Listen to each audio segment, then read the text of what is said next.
मी सकाळी पूजा करत होती, हा येऊन बसला आणि याने पण काय अवतार करून ठेवला. त्याचं आवरलं, माझंही आवरलं, नाश्ता बनवला. नाश्त्यामध्ये आज पोहे होते, पप्पाला सकाळी लवकर जायचं होतं त्याच्यामुळे नाश्ता बनवला आणि पप्पाला आणि याला पहिले दिला. त्याच्यानंतर त्याला आवरून वगैरे अंगणवाडीमध्ये घेऊन आली, कारण की आज पोलिओ द्यायचा होता. त्याच्यानंतर त्याला नाव नोंदणी वगैरे करून त्याला पोलिओ दिला, पण त्याने काही पिला नाही, थुकून दिलं ते.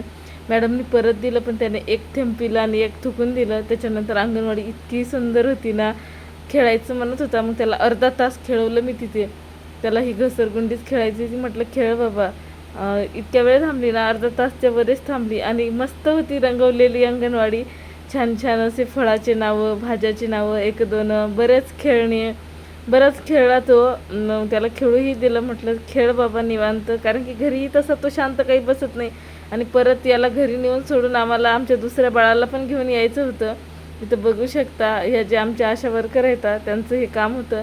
नंतर दुसऱ्या बाळाला घेऊन आलो, माझ्या भावाच्या मुलाला. आंघोळ राहिली होती माझी, पण याला घेऊन आले. वातावरण खराब होतं, म्हटलं पटकन जाऊन घेऊन या.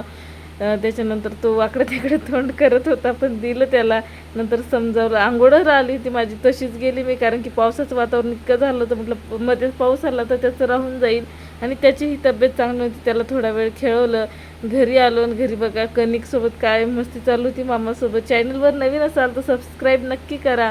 आणि मामासोबत अशी मस्ती चालली ना खूप वेळ, याची शांत काही बसतच नव्हता. चला मग आजच्यासाठी एवढंच होतं. भेटूयात उद्याच्या ब्लॉगमध्ये. बाय.